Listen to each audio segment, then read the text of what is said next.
שהשיעור הזה מוקדש לרפואתם המהירה והשלמה של כל פצועי ישראל וכל החולים בישראל, יחוס על כולם ויעניק להם רפואה שלמה ומהירה. J'aimerais avant qu'on commence un petit mot sur la paracha qui est liée avec la période dans laquelle on se trouve. C'est écrit Usfartem lachem mimachurat ha-Shabbat miyom haviachem et omer atnufa sheva shabbatot mimot yena. Donc vous allez compter à partir du lendemain après le Shabbat, depuis le jour où vous allez apporter le Omer, 7 Shabbatot entiers, ad mimachurat ha-Shabbat ha-Shvit, jusqu'à la fin du 7e Shabbat, tisbu chamishim yom ve'ikravtem mincha chadasha l'Hashem. Alors, il y a dans le premier verset, il y a deux questions de base. Première question, il faut savoir que quand la Torah écrit ou la Sfirat ha-Omer, ou Sfartem lachem mimachurat ha-Shabbat, ça c'était une marloquette, la base d'une marloquette très longue, qui a duré à peu près un siècle, et sinon plus, entre les Tzdukim et entre Chazal. Parce que les Tzdukim, eux, ils ont dit, c'est quoi mimachurat ha-Shabbat? Et après le Shabbat. C'est écrit dans la Torah Shabbat. Donc on attend Pessah, disons, je ne sais pas, c'est pas important quand Pessah se sort, mais le premier Shabbat pendant la fête de Pessah, à partir du lendemain du Shabbat, comme c'est écrit apparemment dans la Torah, on commence à compter Sfirat ha-Omer. Et Chazal, ils ont eu une Torah Sheba'al Peh, une tradition qui date de Sinaï, qui dit que non. Ici, quand on dit à partir du lendemain du Shabbat, on parle les jours de fête de Pessah. On parle du Yom Tov de Pessah. Donc, première question, si on parle ici dans le verset de Pessah, le jour de fête de Pessah, alors pourquoi la Torah dit Shabbat? Voilà. Première question. Et deuxième question, pourquoi en fin de compte, qu'est-ce qui représente Sfirat ha-Omer? Sfirat ha-Omer, ça représente une idée très importante, que la liberté en elle-même, c'est pas suffisant. Chérut, on dit Chag ha-Chérut, Chag ha-Pesach, on appelle ça Chag ha-Chérut. Mais c'est pas suffisant. La preuve, c'est Sfirat ha-Omer. Sfirat ha-Omer, ça relie Pesach à Shavuot. Ça veut dire que il y a, je sais pas, c'est un poète, j'ai oublié son nom, un poète indien, qui a dit qu'en parlant d'une corde, la corde d'un violon, il dit une corde d'un violon, ça fait de la musique. Ok? Mais quand est-ce que la corde d'un violon, ça fait de la musique? Quand c'est tendu. Mais si vous prenez la même corde et vous allez le défaire, et maintenant il est mou, détendu. Il est détendu, il est mou, il n'est pas capable de faire de la musique. Donc l'idée est que nous aussi on a besoin de se soumettre à une espèce de discipline pour faire en sorte qu'on va pouvoir se développer. Si on est dans un état de souplesse, on ne ressent pas de souplesse au sens positif, mais disons, on n'est pas dans une discipline, on train d'essayer de se pousser, c'est comme la corde du violon, ça ne va pas émettre un son. Donc l'idée de Sfirat ha-Omer, c'est pour nous dire que ce n'est pas suffisant de sortir d'Égypte. Par exemple, juste vous donne l'hymne, la Hatikva, qu'on chante, Hatikva d'Israël. Parmi les mots, c'est écrit, on a toujours rêvé d'être Am Chofshi Ba'artseinu, un peuple libre dans son pays. Maintenant, libre, c'est pas mauvais, c'est bien. Mais ça existe. Dans la Torah, c'est un concept qui n'existe pas. Ça veut dire quoi? Dans la Torah, on était avant esclaves à Paro en Égypte, mais on a passé d'un esclavage de Paro, c'est pas mon esclavage, mais de suite on est passé à une servitude vis-à-vis d'Akadosh Baruch Hu. C'est pas qu'on est sorti et on est devenu libre et voilà. Non. Le but de la Torah, c'est de nous rendre serviteurs d'Akadosh Baruch Hu. Et ça s'exprime par Sfirat ha-Omer. L'idée de Sfirat ha-Omer, de suite, le lendemain, après qu'on sort d'Égypte, on est déjà en pleine préparation pour recevoir la Torah. Parce que comme Chazal dit, Ein lecha ben chorim, el mi she'osek b'Torah. quelqu'un qui est vraiment réellement en liberté, c'est quelqu'un qui s'occupe de la Torah. Donc le fait qu'il est sorti d'Égypte en lui-même, c'est bien, et c'est seulement la première étape. Mais la vraie liberté, elle s'exprime uniquement quand quelqu'un est vraiment lié à la Torah. Donc ça c'est ça. Alors d'abord, on va lui demander pourquoi la Torah dit, pourquoi la Torah parle de les Machurat à Shabbat. Vous allez commencer à compter un Machurat à Shabbat quand, selon notre tradition, selon les sages, c'est pas Shabbat, c'est Pesach. C'est Pesach. Alors l'explication est que, c'est quoi la différence entre Yom Tov et Shabbat? Yom Tov, qu'est-ce qu'on dit dans la bracha? Baruch atah Hashem Mekadesh Israël Bazmanim. Les Zmanim sont dépendants de nous. Il y a deux raisons pour lesquelles les Zmanim, les fêtes sont dépendants de nous. C'est parce que, d'abord, c'est nous qui déterminons quand va sortir la fête à travers le Kiddush HaChodesh. C'est quand tu détermines quand va être Rosh Chodesh, automatiquement tu détermines quand va se dérouler la fête. Donc ça dépend de nous. Et deuxièmement, en quelque sorte, c'est grâce à nous qu'il y a des fêtes. Pourquoi grâce à nous? Parce que chaque Yom Tov, c'est une expression d'amour d'Akadosh Baruch Hu envers le peuple juif. Chaque fête, on fête en quelque sorte la délivrance, une délivrance qu'Akadosh nous a fait. Pesach, il nous a fait sortir d'Égypte. Shavuot, il nous a donné la Torah. Et Sukkot, il nous a protégés dans les Sukkot, dans les Srifim, ou que c'est Anané à Kavod. Tout ça, c'est des expressions de délivrance, d'amour pour le peuple juif. Ça, c'est Yom Tov. C'est intrinsèquement lié à Israël. Baruch atah Hashem Mekadesh Israël Bazmanim. Mais Shabbat, c'est rien à faire avec Israël. C'est une matana, c'est un cadeau spécial qui nous a été donné. Mais Shabbat, c'est Kadosh en lui-même. On dit en elle-même, en lui-même. Mais Shabbat, c'est indépendant de ce que nous on fait. Ça n'a rien à faire avec nous. Pour ça, encore une fois, dans la prière, qu'est-ce qu'on voit? Baruch atah Hashem Mekadesh Shabbat. Mekadesh Shabbat. C'est rien à faire à Israël le Shabbat. Ok? Donc ça, c'est la différence de base entre Yom Tov, entre Shabbat. Shabbat, de toute façon, c'est Kadosh. Ça n'a rien à faire avec nous. Maintenant, qu'est-ce qui s'est passé Pesach? Pesach, Akadosh nous a fait sortir en dépit du fait qu'on n'était pas méritant. On n'a rien fait, Pesach. Matan Torah, on s'est préparé 49 jours. Il y avait 49 jours de préparation pour recevoir la Torah. Donc là, on a fait quelque chose. On s'est préparé pour recevoir la Torah. Shavuot, il y avait Messirut Nefesh. On était prêt à se lancer dans le désert, en dépit du fait que c'était dangereux. On était prêt justement à vivre dans les tentes des cabanes. Tout ça, c'est Messirut Nefesh. Mais Pesach, surtout le premier jour, qu'est-ce qu'on a fait? Au contraire, on était comme les anges, ils ont dit à Kriyat Yam-Souf, ça c'est des idolâtres et ça c'est des idolâtres. De quel droit, toi, Kadosh, tu vas sauver le peuple juif et punir les... Ils ont tous les deux des idolâtres. Et ça, qu'est-ce qui se passe? On voit qu'en fin de compte, Pesach, on a eu quelque chose qui était en quelque sorte similaire à Shabbat. De quel point de vue que nous, on était des récipients, on était passifs. Et Akadosh Baruch Hu, lui, il est intervenu et il nous a délivrés.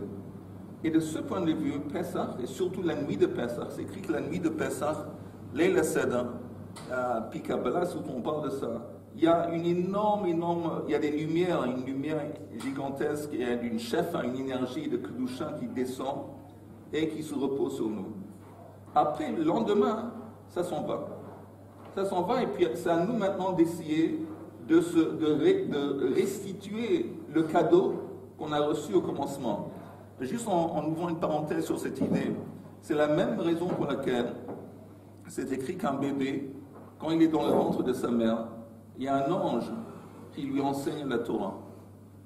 Et puis après, c'est écrit qu'au moment qu'il sort, il y a le même ange qui donne un coup sur la bouche, ici, c'est pour ça qu'il y a un petit creux apparemment, et pour lui faire oublier la Torah. Alors, il y a deux questions. Si, de toute façon, tu vas lui faire oublier la Torah, alors pourquoi tu lui as enseigné la Torah dès le début? Et deuxième question, pourquoi le faire oublier la Torah? Pourquoi? Et la réponse est le même truc qu'on voit à la création de l'homme. l'homme au début, on voit dans la Torah, on parle, Chazal, il parle de ça. Au début, il y avait l'homme a été créé ensemble avec la femme. Après, il y avait cette séparation et la femme a été retirée en quelque sorte à travers le tsel, à travers l'os de la côte, a été séparée et reconstruite. Mais ainsi, c'est comme ça que la femme de toute façon va être séparée de l'homme. Pourquoi au début l'avoir construit cette créature qui fait moitié homme, moitié femme? La réponse est que quand l'homme, il a été créé au début moitié homme, moitié femme, et quand la femme a été enlevée, a été créée à part, il commence sa vie, il ressent un manque. D'où vient ce ressentiment de manque? Par le fait qu'il sait dans la profondeur de son âme qu'une fois il était joint, une fois il faisait partie avec une femme. Il y a quelque chose qui manque. Ce ressentiment encore de manque vient du fait qu'au début c'était un homme et une femme ensemble. La même chose à la Torah. Quand le bébé, quand quelqu'un il rentre dans la vie, il sent qu'il y a quelque chose qui manque. Il sent qu'il aborde plein de choses. Il dit zélosé, c'est pas, il y a quelque chose qui manque. D'où vient ce sentiment? Parce qu'au début, son âme a été exposée à la Torah à travers l'ange dans le ventre de la mère. Alors, pourquoi en fin de compte, il retire? Pourquoi il enlève la Torah avant que le bébé il arrive dans ce monde? Pourquoi la Torah il enlève? Parce qu'il attend de nous de faire un effort à travers notre effort d'arriver à la Torah. Quand nous, on va apprendre la Torah, qu'au début on nous a donné en tant que cadeau, elle va avoir beaucoup plus de valeur parce que ça va être le résultat de nos efforts. En quelque sorte, c'est comme un enfant. Un enfant, quand il commence à marcher, quand les parents ils voient le bébé commence à marcher, qu'est-ce qu'ils font? Ils l'accompagnent. Ils l'aident. Ils le tiennent un petit peu par la main, ils le tiennent par les épaules, ils le tiennent. Et le bébé, il kiffe. Il kiffe, il marche, il sent que c'est kiff. Et tout à coup, les parents, on voit qu'ils commencent à être indépendants. Maintenant, on se retire. Pourquoi ils se retirent? Parce qu'ils veulent qu'il va être indépendant. Ils veulent qu'il va arriver à marcher sans l'assistance des parents. Et ça va avoir plus de valeur que d'être supporté par les parents. Ça, c'est un petit peu ce qui se passe ici à Sfirat HaOmer. Que Leila Seder, d'abord on répond à la première question. Pourquoi Leila Seder en particulier, le premier jour de Pessah, ça s'appelle Shabbat? Parce que ça partage le même caractéristique de Shabbat. Kadosh Baruch Hu, lui, il est actif et nous, on est passif, on ne fait rien. On n'est pas dans le coup. C'est pas comme Yom Tov, où nous, on est oui actif. Shabbat, on est passif. Donc, c'est un Shabbat. C'est comme le Shabbat. Et pourquoi c'est écrit que vous allez... Deuxième question. Pourquoi c'est écrit que vous allez compter Sfirat HaOmer à partir du lendemain, après le Shabbat? Pourquoi pas dire on va compter à partir du jour même? Si l'idée, c'est de dire qu'on va relier la sortie d'Égypte avec Matan Torah, et en fin de compte, tout ça, c'est un ensemble. C'est un ensemble. Alors, l'ensemble, le début de ce voyage, il a commencé le premier jour de Pessah. Yetziat Mitzrayim. Pourquoi commencer le deuxième jour? Et c'est relié à ce qu'on vient de dire, parce que le premier jour, Akadosh Baruch Hu était dans le coup, et nous, non. Sfirat HaOmer, l'essence de Sfirat HaOmer, c'est notre effort. C'est nous qui maintenant, on marche sans l'assistance d'Akadosh Baruch Hu. Et ça peut seulement que se dérouler à partir du Machurat Shabbat, seulement après Pessah. Parce que le jour après Pessah, là, Kadosh Baruch Hu se retire, il dit à vous de jouer. À vous de jouer. Alors, je ne suis pas d'accord. Vas-y. Je ne suis pas d'accord de dire qu'à Pessah, premièrement, premièrement, on était actif à Pessah, à la sortie d'Égypte. Deuxièmement, on a fait Messirut Nefesh. Et je suis beaucoup plus qu'à Sukkot, par exemple, où il y avait un année Kavod, ou je ne sais pas quoi. Ce qu'on a fait, c'est vrai ce que tu dis, qu'on n'aurait pas pu sortir d'Égypte sans avoir offert le Korban Pessah. Mais même et sans avoir fait Brit Mila. Même le fait de sortir d'Égypte, c'est Messirut Nefesh, tu prends du risque par rapport à ceux qui te poursuivent, alors que ceux qui sont restés tranquillement en Égypte. Mais tout ça, je vais te dire, tout ça, c'était la réaction. C'est un petit peu comme Matan Torah. Matan Torah, c'est écrit, Shakadosh Baruch Hu Kafa Alehem Har Gigit. Il a mis la montagne, il a soulevé soi-disant la montagne de Sinaï sur leur tête. Il a dit, si vous allez recevoir la Torah, le Sada, sinon, ici, je vais vous enterrer sous la montagne. Je vais jeter la montagne sur vous. C'est quoi l'idée? L'idée que Maral, il explique que la Kadosh Baruch Hu s'est dévoilé d'une façon que c'était tellement fort qu'il n'y avait aucune possibilité de dire non. Alors, c'était comme Kfiyat Datid. Comment Kfiyat Datid? Il n'y avait pas de choix. En quelque sorte, c'est la même chose avec Leila Seder. Leila Seder, le jour avant, tout ça. Moshe dit, on sort, il y a une mitzvah midoraïte, il faut faire ça. Et on sort. Ils étaient tous dans un trance, ils étaient tous dans un truc. Il y avait, tout le monde a fait ça. Tout le monde est sorti? Tout le monde est sorti avant, mais à part Makata Chosha qui s'est déroulé avant des mois, où justement la majorité apparemment du peuple juif est mort dans Makata Chosha, avec un cause imam. Mais Leila Seder, tout le monde a fait parce qu'ils étaient comme Shavuot, il n'y avait pas de choix. Ouais, mais en gros... Ils sont morts à la paix de Makata Chosha. Pardon? Les 4/5e la sortie d'Égypte. Israélites, ils sont morts. Oui, Makata Chosha. Mais parce qu'eux aussi, ils étaient Mida Keneged Mita, ils étaient dans le sombre, ils avaient une vision qui était sombre, mais à part ça, c'était pour éviter un Chilul Hashem. Parce que comme ça s'est passé, Bechosher, ils se sont même pas, les Égyptiens n'ont même pas remarqué tous ces Juifs qui mouraient. Et c'était Bechosher pendant 3 jours. C'était même pas un truc qui était remarqué par les Égyptiens. Mais quoi que ce soit, ça c'est la réponse. Encore une fois, les deux questions. Pourquoi la Torah appelle Pesach Shabbat? Parce que Pesach, c'est parmi tous les Yamim Tovim, c'est le Yom Tov qui partage le plus les attributs de Shabbat, dans le sens que Kadosh Baruch Hu, c'est lui qui est dans le jeu, c'est lui qui fait, nous on est passifs. Et deuxième question, pourquoi c'est écrit, vous allez compter à partir du 2e jour, à partir du lendemain après? Parce que toute l'idée de Sfirat Omer, c'est que maintenant ça nous joue. Et juste en parenthèse, c'est intéressant parce que souvent les gens qui font tchouva, un bal tchouva, je parle d'expérience, mais au commencement, c'est incroyable, chaque prière, comment on dit en français? Cette prière, elle est forte. Et le Shabbat, c'est incroyable. Et on est vraiment, comment on dit, be'orot. On est be'orot, c'est une inspiration. On est inspiré, on est truc, chaque chose, c'est incroyable. Chaque mot de Torah qu'on dit, on sent, on vibre. Et après un peu de temps, c'est quoi après un peu de temps, peut-être après quelques mois, après une année, 2 années, tout à coup, ça descend. Ça descend, et puis il y a la routine, il y a le truc, c'est beaucoup moins excitant. Et qu'est-ce qui se passe quand ça descend? Alors justement, c'est pas pour penser, je dégrade, pas penser qu'on dégrade. Ça veut dire que l'aspiration que j'ai eue auparavant, c'est comme les parents qui tenaient l'enfant quand il commençait à marcher. L'aspiration, c'était un don à Kadosh Baruch Hu qui nous a fait sortir d'où on était avant. Et il était là pour nous supporter. Toute cette inspiration, tout ce kiff, ça venait de lui. Mais maintenant, il comprend qu'on est assez mûr, on est assez développé pour essayer d'être indépendant. Il se retire. Quand il se retire, ça s'exprime par le fait qu'il y a moins d'inspiration, il y a moins d'excitement. Et maintenant, c'est à nous de jouer. Maintenant, c'est à nous justement de développer d'une façon indépendante le Kesher Amitim à Kadosh Baruch Hu. Chez Niske. C'est dans les morts ce que tu as lu là. C'est dans les morts, oui. C'est un peu aussi cette phrase, la tchouva kadma la olam. D'accord. C'est-à-dire que Hachem, il a créé la tchouva bien avant de créer le monde. Et du coup, quand il nous a mis sur le monde, tout l'idée c'était de revenir. D'accord.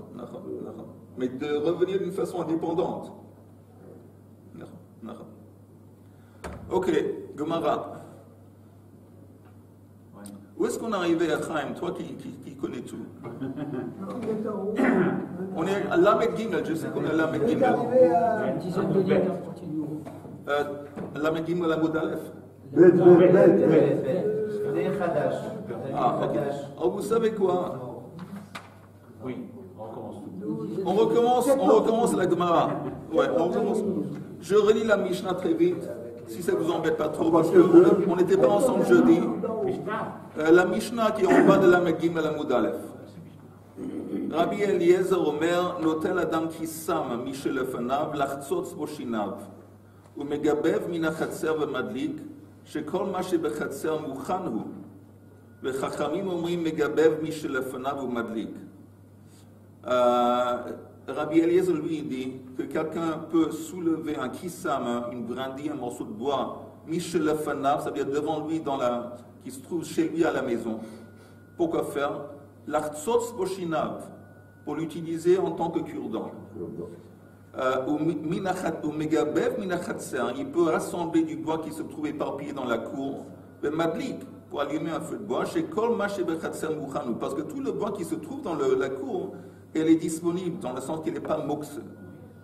Les Chachamim ne sont pas d'accord. Eux, ils disent Megabev Mishlafanav ou Maglik. Ils disent non, tu peux seulement prendre du bois qui se trouve chez toi à la maison. Tu ne peux pas prendre du bois qui se trouve dehors dans la cour. Et le bois que tu vas soulever, qui se trouve chez toi à la maison, c'est seulement pour allumer le feu, pour chauffer. Tu n'as pas le droit de l'utiliser en tant que cure-dent. Donc ils ne sont pas d'accord avec Rabbi Eliezer sur 2 points. Vis-à-vis du bois qui se trouve dans la cour, et vis-à-vis de l'utilisation du bois qui se trouve dans la maison. Ein motzi'in et ha'ur, lo min ha'etzim, velo min ha'avanim, velo min ha'mayim, pardon, velo min ha'rafim, velo min ha'mayim. On ne peut pas faire sortir une flamme, créer du feu à partir de cailloux, de rochers ou de l'eau ou d'autres choses. On ne peut pas chauffer une tuile pour cuisiner sur une tuile. Disons, je ne sais pas, il n'a pas une assiette, il n'a pas une poêle, il a une tuile. Alors, on ne peut pas chauffer la tuile pour qu'elle soit. Après, disons, faire une omelette dessus. On ne peut pas. On va voir pourquoi. Ça, c'est la Mishnah. Amar Rabbi Yehuda. Ochlei behema, ein behen mishum tikun kli. La nourriture qu'on donne aux animaux, par exemple la paille, l'avoine, il n'y a pas de problème de le transformer en kli. Pourquoi? Regardez juste le Rashi en haut de la page. Ochlei behema. כגון קש ועלי קנים, אין בהם משום תיקון כלי, ומותר לקטום ולתקן קש של שיבולין בשבת, לחצות שיניו. Pendant le Shabbat, on a le droit de prendre une espèce de tige d'avoine, de paille, et de le couper, même l'aiguiser, l'utiliser en tant que clé. Pour un cure-dent, c'est un clé, tu crées un clé. Ça, tu as le droit. Non, c'est Chachamim qui disent que oui. Parce que la paille, elle est molle. C'est encore une fois, c'est Rabbi Yehuda. C'est Rabbi Yehuda, l'opinion de Rabbi Yehuda. Eiteve Rav Kahana le Rabbi Yehuda. Rav Kahana, il sort à l'attaque. Il dit, mais qu'est-ce que ça veut dire, ce que tu nous enseignes? C'est écrit dans une braïta. Metaltalin atzei besamim lehariach behen. On a le droit de transporter des morceaux de bois qui ont parfumé. On appelle ça, comment Atsei Bessamim? Comment on traduit Atsei Bessamim? Du bois parfumé, quoi. Pardon? Par exemple, Kinamon, un morceau de Kinamon, comment on dit, la cannelle. Alors ça, ce morceau de bois, ils sont bons. Il y a des morceaux de tiges ou de branches qui sont... Des bois de senteur. Des bois de senteur, ok. Oui. Tu as le droit de transporter des bois de senteur, pourquoi faire? Pour les sentir, les harir ben, le hanif ben, les cholés, et pour les secouer devant quelqu'un qui est malade pour qu'il puisse sentir. Ve mololo, ve meriarbo, tu as le droit de les effriter dans tes doigts. Encore une fois, pour dégager l'odeur. Velo yiktamenu lehariach mabo. Mais tu n'as pas le droit de les casser, les couper, pour les sentir. Veim kitzmo patour. Mais si tu l'as coupé, patour avalasur. C'est un patour midoraita, mais c'est un interdit de Rabbanan. C'est un interdit de Rabbanan. Maintenant, si tu l'as coupé, pas pour sentir, l'artsotz boshinav. Si tu as coupé ce morceau de bois pour l'utiliser en tant que cure-dent, loïk temeno, tu n'as pas le droit, veim kitmo chayav chatat. Alors là, tu l'as fait par erreur, tu l'as fait parce que tu ne savais pas. C'est un shogeg, midoraita, c'est midoraita interdit et tu es chayav chatat. Donc c'est une attaque à Rabbi Yehuda. Rabbi Yehuda dit tu peux prendre un morceau d'avoine ou de paille et l'utiliser, le couper en tant que cure-dent. Ici, on te dit que si tu le fais ça, chayav chatat, c'est un interdit de oraita. Jusqu'ici, c'est clair. Bien précisé, c'est le bois de senteur, ça valait, c'est pas le bois de c'est vrai. C'est vrai. Entre la paille et le bois de senteur, c'est deux choses différentes. C'est vrai. Amarle, alors il répond, Rabbi Yehuda répond. D'abord en parenthèse, hashta, maintenant, patour avalasur kakasheli. Déjà qu'on s'est enseigné que s'il coupe pour sentir, c'est interdit de Rabbanan. Alors c'est déjà, ça pose un problème pour moi. Déjà, c'est contre ce que je viens de dire. Chayav Khatat Mibaya. La fin qu'on s'est enseigné que s'il coupe pour transformer ça en cure-dent, il est Chayav Khatat, à plus forte raison que pour moi c'est une kushia. Donc il avoue qu'apparemment c'est mamage ce que tu m'apportes. C'est Makshia là. Elle a, mais ça c'est la réponse. Il y a autant. On était en repas familial, on était nombreux, et on cherchait des cure-dents. Et puis quand on n'était pas chez nous, et on n'en trouvait pas, juste des baguettes comme ça, assez longues, avec pointues comme un cure-dent, pareil. Une baguette. Une baguette, la même baguette qu'un cure-dent, mais plus long, très long. Okay. Et c'est fait pourquoi? Il voulait, la personne qui était à moi, elle a voulu le casser pour faire un cure-dent. On parle de ça. Tu l'as arrêté, Oui, j'espère. non, mais il lui a dit interdit. Oui, c'est Il a interdit. dit c'est interdit. C'est Shabbat, c'est pas encore plus fort. Mais on va voir, c'est justement un autre sujet. Il y a une raison, quoi. Il y a une raison. Oui, on va en parler. La raison qu'il est en train de faire un cli. Ouais, t'as vécu la Gemara. non, mais je pense que j'en étais dû. Chaim, tu peux les demander. Oui, j'ai pas compris ce qu'il a dit le début là. Amar le Rabbi Yehuda, Ashta Patour, qu'au départ il a dit qu'il était Patour, qu'il ne devait pas le faire, Aval Assour, c'est-à-dire Assour des Rabanan. Oui. Patour des Oraïka sur les Rabanan, Kakashia. C'est déjà, ça en soi-même, ça c'est déjà un problème pour moi. Pourquoi? Parce que moi j'ai dit que c'est permis les khatri là, de couper quelque chose. Moi j'ai dit pas de problème de couper l'avoine, le truc. Ah déjà tu me dis, déjà ça pose un problème. Et quand tu me dis de couper ça pour faire un cure-dent sur Chayev Khatat, puis il faut raison que c'est un problème pour moi. Mais il dit, elle a, qui Tanya hi, cette braïte que tu nous cites, elle concerne quoi? Bekashin, ça concerne du bois qui est dur. Alors, ça veut dire, pourquoi avec l'avoine et la pain, il n'y a pas de problème c'est mou. Si c'est mou, ça ne s'appelle pas un cri. Voilà. Par définition, un cri ne peut pas être mou. Exact. Alors, c'est pour ça que quand on parle d'avoine ou de pain, et même si tu le coupes pour en faire un cure-dent, de toute façon, ce n'est pas un cri. Parce que c'est mou. Ça ne va pas durer très longtemps. Ça ne peut pas servir. Donc, pour ça, mais ici, Rabbi Yehuda, il dit, cette braïte que tu me cites, on parle de kashin. Mais la Gemara dit, mais attends, kashin, benei melinaminu. Mais il dit, dans la braïte, c'est enseigné que tu peux effriter ce morceau de bois entre tes doigts. Si tu me dis, on est dans un scénario où le bois, il est dur, ben c'est sûr que tu ne peux pas l'effriter. Tu ne peux pas faire comme ça avec. C'est un problème. Alors la Gemara dit, chassurei mechasra. En fin de compte, cette braïte, il lui manque des mots. Il y a des mots qui manquent à la braïte. On remplit les mots, la girsa change un petit peu et tout va s'éclaircir. C'est comme ça qu'il faut enseigner. Mololo v'meriarbo, kotmo v'meriarbo. Il a le droit d'effriter pour le sentir. Il a le droit de couper ce morceau de truc pour la brindille, pour le sentir. Mais de quoi on parle? Berakin, à condition que la brindille en question, elle est molle. Mais si on parle de quelque chose qui est dur, tu ne peux pas le couper. Si tu l'as coupé pour le sentir, c'est interdit de Rabbanan. Mais si tu ne l'as coupé pas pour le sentir, mais pour l'utiliser en tant que cure-dent,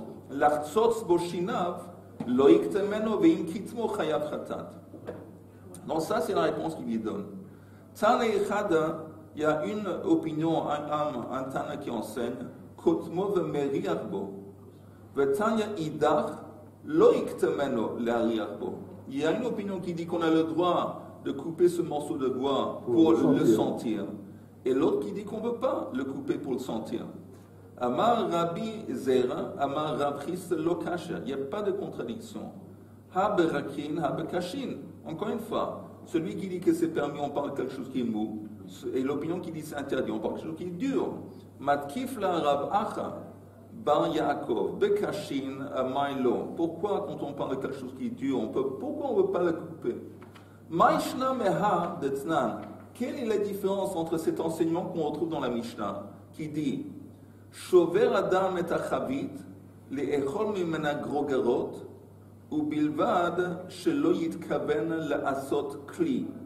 On a le droit de briser un tonneau, disons le haut d'un tonneau, on a le droit de le briser pour accéder, pour prendre des figues qui sont dans le tonneau, à condition au bilvad, shelo yitkaven la'asot kli. On n'a pas le droit de bien arranger l'ouverture pour que ce tonneau va servir de clé, va nous servir à long terme. Alors, tu brises, il y a des morceaux de bois qui sont peut-être qui restent suspendus en face du trou. Tu n'as pas le droit de les enlever pour faire en sorte que le trou il est bien. Non, ça non. Mais tu as le droit de briser un tonneau pour prendre des figues. Alors, quelle est la différence entre ça qui est permis, entre ça que tu me dis que c'est interdit d'accéder l'odeur, de briser une branche pour sentir? C'est la même idée. Tu peux accéder les figues en brisant le tonneau. Alors, ça devrait être permis de briser le truc pour accéder à l'odeur. Pour faire des fèches. Oui. Oui. Mais pourquoi la différence? C'est pas la même chose. Pourquoi pas? Parce que, c'était pas un kéli. Même s'il était dur, la petite branche, elle était dure, c'est pas un kéli quand je la casse. À plus forte raison, ça devrait être permis. Alors, quand tu chauffes, ça n'a pas le même statut. Même si tu as le droit même de briser un clé pour accéder aux figues, une branche qui n'est pas un clé, plus forte raison, ça devrait être permis de le briser pour accéder à l'odeur, de couper. Alors la Gemara dit. Dans les mots. Pardon? Dans les mots. Tu veux que je répète? Non, juste pour. Detnan, c'est écrit dans la Mishnah. Oui. Même avant 3 mots avant. Maïshna, quelle est la différence, Meha, de cet enseignement d'Etnan, Shover Adam et Achavit, les Chol Mimena Grogerot, ou Bilvan Shelo Yitkaben La'asot Kli. Ça, c'est une question. 2, Ve'od, Ha Rav Bar Rav Ada, Ve'Ravin Bar Rav Ada, ces deux frères qui témoignent de Amri Tarvayu, ils ont dit tous les deux, Ki Haveinen Bei Rav Yehuda, quand on était à la yeshiva de Rav Yehuda,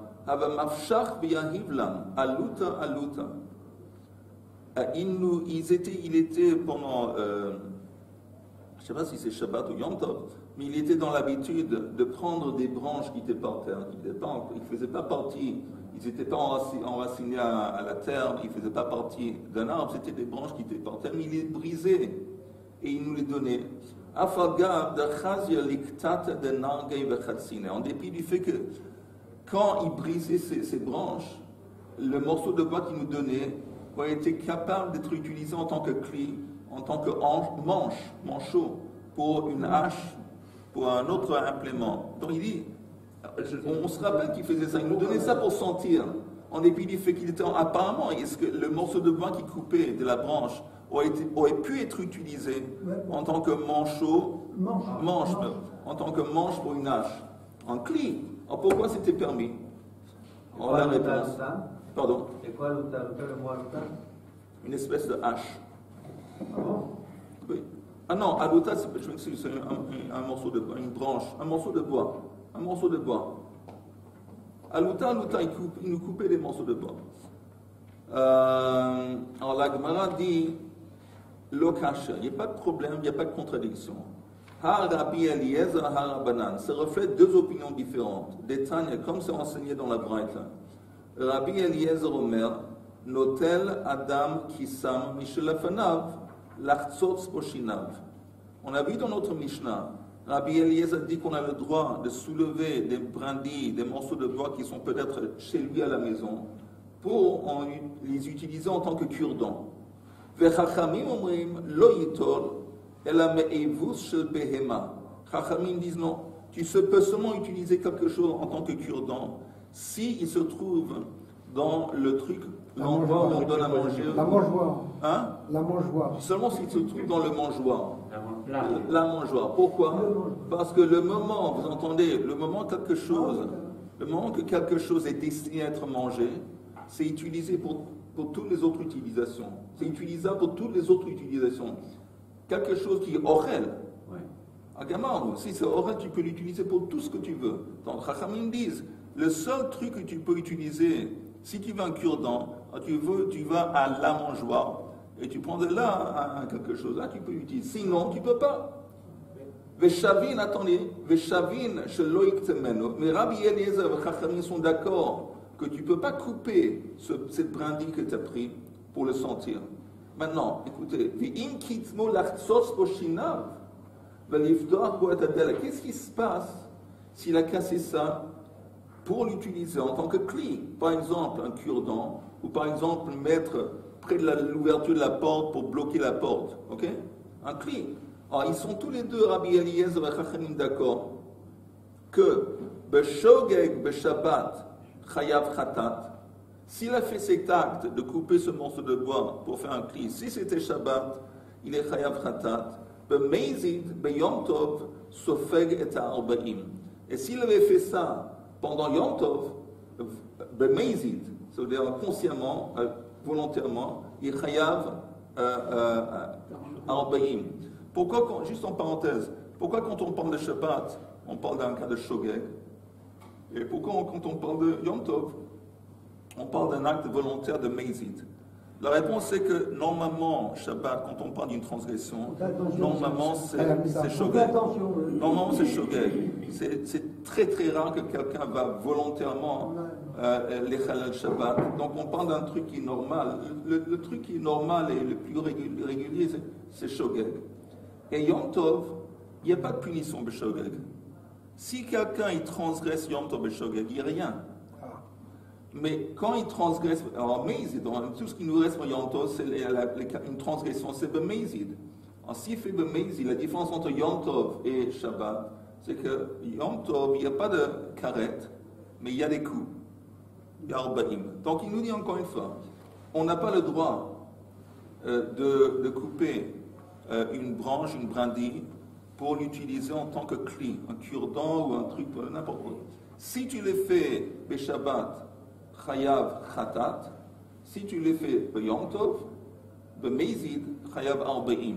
Arba'im de Rabbanan? Non, Arba'im Midoraita. Midoraita. Divrei Rabbi Eliezer. Ça, c'est l'opinion de Rabbi Eliezer. Vechachamim omrim, echad ze vechad ze. Dans les deux cas, que ce soit Shabbat ou que ce soit Yom Tov, Eino ela mishum shvut.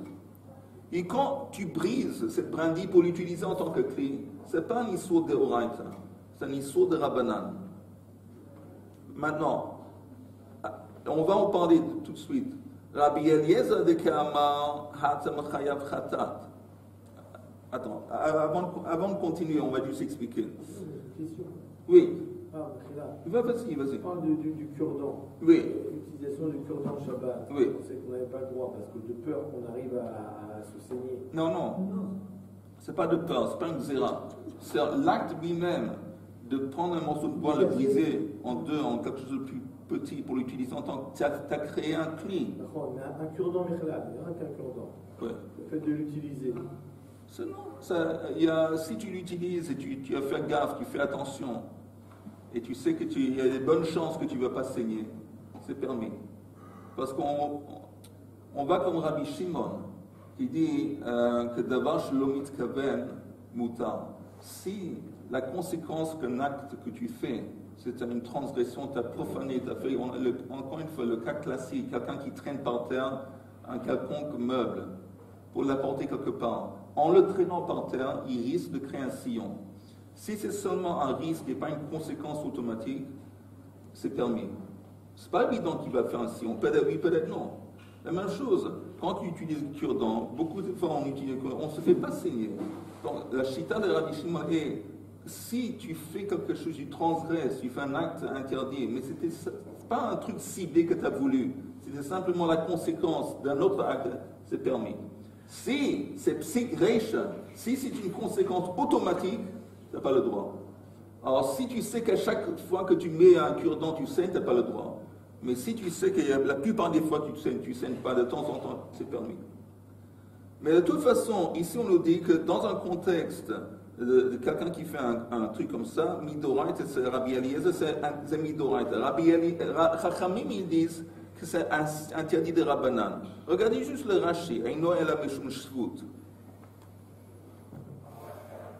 Rashi dit un peu plus en bas, Eino ela mishum shvut. Si tu brises cette brindille pendant que tu l'utilises en cure-dent, Il n'y a pas de problème de midoraita, pourquoi pas? Des ktima, tikkun que l'achar yadhu. Quand tu brises comme ça ne s'appelle pas un tikkun.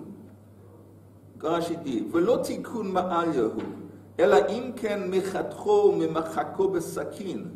Un tikkun, c'est si tu prends un couteau et tu le coupes et tu l'aiguises. Ça s'appelle un tikkun kli, midoraita.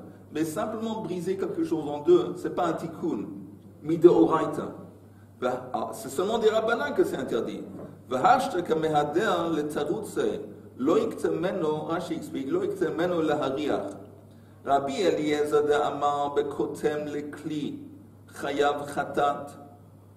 Hacha gabe kotem lahariach patur avalasur.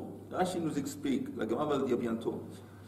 On avait dit qu'il y avait une contradiction avant entre quelqu'un qui nous dit qu'on a le droit de briser du bois. On a vu le rave qui puisse couper du truc pour le faire sentir.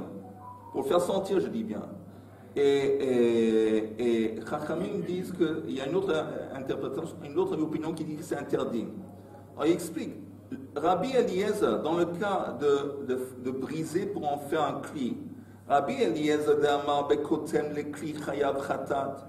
Hacha, ici quand tu le brises pour le sentir, Gabei kotem lahariach patur avalasur gzera shem yiktemeno le kli. Rabbi Eliezer dit que si tu vas briser, couper un morceau de bois, dans quel but? Dans le but de le sentir. C'est interdit de Rabbanan parce qu'on a peur, ou ils ont eu peur, que si tu fais ça, tu risques de le couper pour le transformer en kli. Pour éviter la situation où tu vas couper pour le transformer en kli, on t'interdit de le couper du tout, même si tu le coupes pour le sentir. Ça, c'est l'optique de Rabbi Eliezer. Veha de Rabbi Yehuda, et le cas de Rabbi Yehuda de Mafshach l'Ariach, Rabbi Yehuda qui a coupé des morceaux de bois et le donné à ses élèves, il va comme Rabbanan. D'Amre bekotem les kli patur avalasur. Eux, ils disent que quand tu brises un morceau de bois, c'est uniquement un interdit de Rabbanan. Alors, si le problème de briser, de couper, c'est uniquement un problème, alors, si tu le brises, pas pour en faire un cli, mais pour le sentir, on ne va pas y faire une xéra, c'est permis. Encore deux mots de la Gemara, et on va reprendre ça demain. Alors la Gemara dit, juste pour arriver aux deux points. Alors la Gemara dit, Rabbi Eliezer, vous voyez là, le commencement de la ligne, où c'est un Reish, un Aleph. Rabbi Eliezer de Kamar Hatzem, Chayav Chatat. Quand Rabbi Eliezer a dit que si tu brises le bois pour l'utiliser en tant que clé, c'est un iso de right, pour le briser, pour le sentir, Hacha, Patou Avalasur, ça devient interdit de Rabbanan. Rabbanan, de Kamar Hatzem, Patou Avalasur. Eux qui disent que briser le morceau de bois pour l'utiliser en cure-dent, c'est simplement un interdit de Rabbanan. Alors ici, quand tu le brises pour le sentir, et la Gemara demande en finissant, Rabbi Eliezer,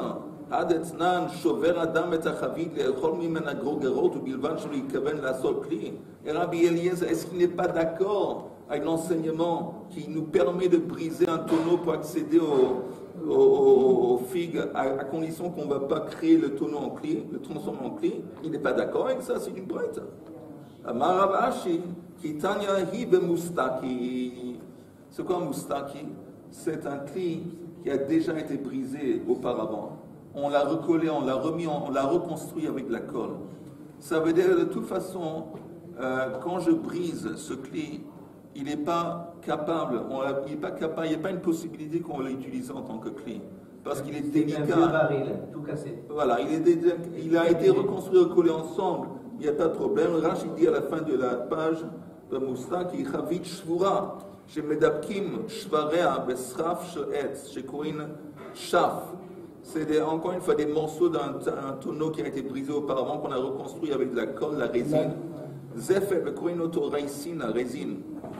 Berecho Domé le Reach Levona, ou Beleshon Arabi Korin Oto Mustaki. ומדבקים בו כערות חרס הנשברים, כך אמר לי רבי שמואל המכונה חסיד מן ברששתא. וכיוון דראו, comme déjà ce tonneau il est fragile, que le migzar bash lo yikaven la sokli. Il n'y a pas de besoin d'interdire de peur qu'il va construire un cli. Maintenant, écoutez, demain quand on se revoit Bezrat Hashem Dineda, si vous avez des questions, essayez de revoir ce qu'on a vu. Et si vous avez des questions pour demain, alors demandez demain et on va en parler.